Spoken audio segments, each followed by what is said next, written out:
إن الحمد لله نحمده ونستعينه ونستغفره ونعوذ بالله من شرور أنفسنا ومن سيئات أعمالنا من يهده الله فلا مضل له ومن يضلل فلا هادي له أشهد أن لا إله إلا الله وحده لا شريك له وأشهد أن محمدا عبده ورسوله. Kepada kaum muslimin dan muslimat yang mudah-mudahan dirahmati oleh Allah Ta'ala, dari kondisi yang ada yang kita lihat dari kaum muslimin dengan wabah ini sepertinya mau hilang kemudian datang kembali. Saya jelaskan pada pekan yang lalu, melonjaknya itu karena banyaknya dosa dan maksiat. Tapi kemudian sebagian kaum muslimin juga merasa sedih, gundah gulana, cemas, risau, dan yang lainnya. Mestinya orang yang beriman menghadapi cobaan, ujian itu dengan iman, bukan dengan perasaan. Dengan iman, dengan ilmu yang benar dari Al-Quran wa Sunnah ala fahmi salaf. Bagaimana kita muamalah dengan ujian yang Allah berikan kepada kita. Kita harus terus berusaha bagaimana mendekat kepada Allah, karena yang memberikan cobaan, ujian Allah SWT, bukan tambah jauh dari Allah, tambah dekat kepada Allah.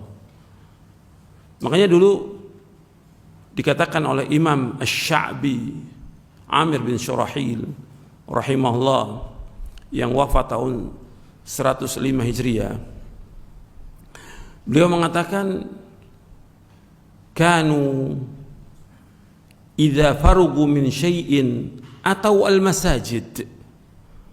Mereka, maksudnya para tabi'in dan para sahabat, idza farugu min syai'in. Farugu maksudnya mereka jaza'u, mereka risau, cemas,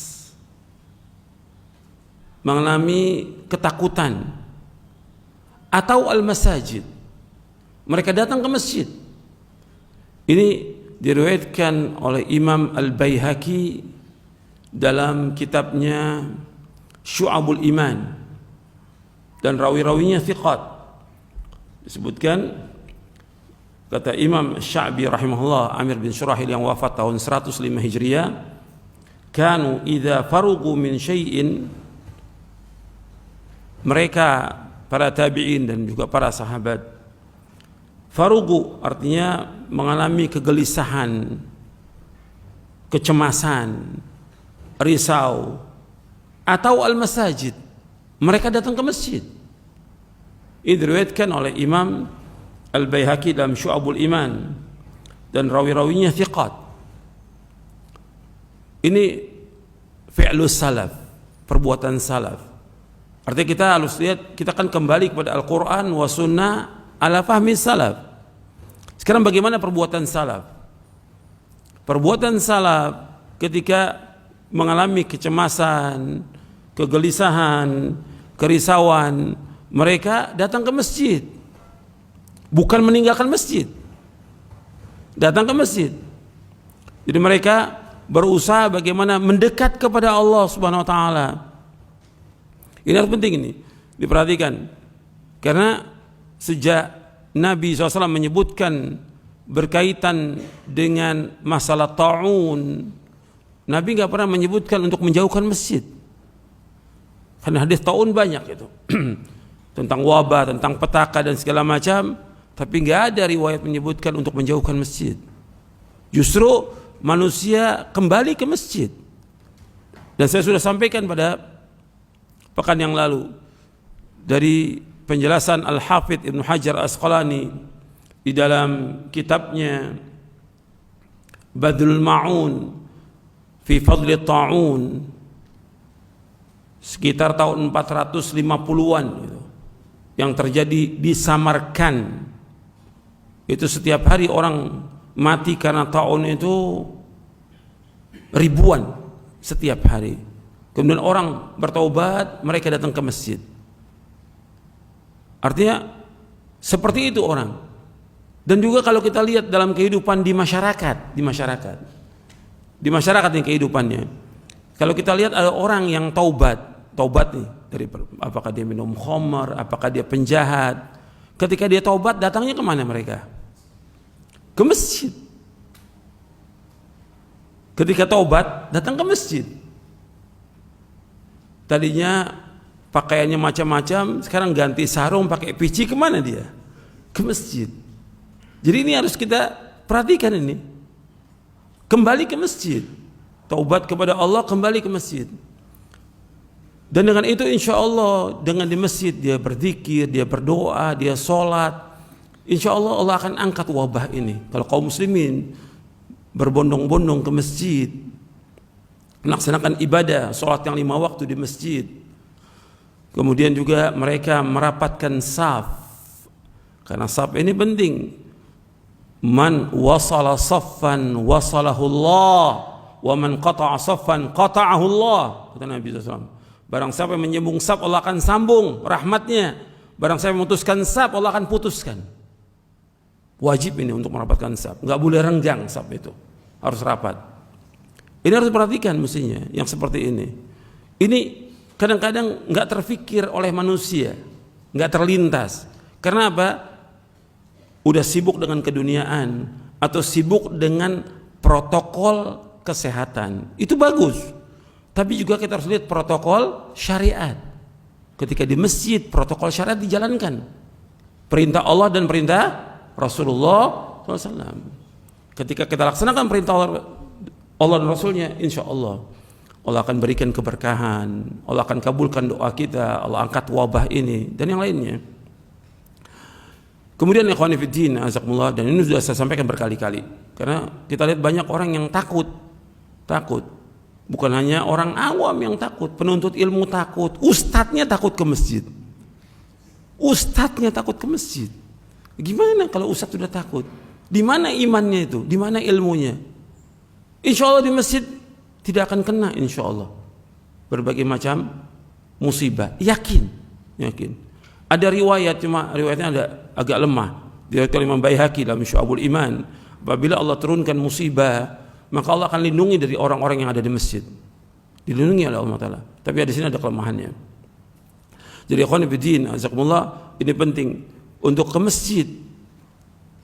Kalau orang awam ke masjid, ini sudah saya berbicara ini ketika kita sudah lihat semuanya, sudah jutaan orang ke masjid.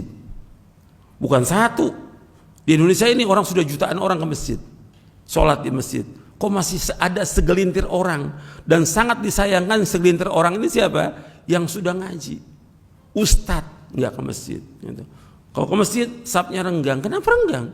Nabi suruh rapat. Wajib untuk merapatkan, nggak boleh membuat celah, nggak boleh. Sampai Nabi mengatakan, walinu bi'aidi ikhwanikum wala tadaru furujatin lisyaitan. Adalah kalian berlaku lemah lembut kepada tangan-tangan saudara kalian. Jangan kalian biarkan celah-celah untuk syaitan. Gak boleh. Sedikit aja gak boleh. Apalagi sampai setengah meter, sampai 1 meter. Wala tadaru furujatin li syaitan. Ini hadis Nabi SAW. Yang kita ikut siapa? Rasulullah SAW. Katanya cinta sama Nabi, ittiba sama Nabi, ikut Rasulullah SAW. Sampai sini jelas. Sekarang saya bawakan yang kedua berkaitan dengan kondisi kita kadang-kadang lemah, gelisah.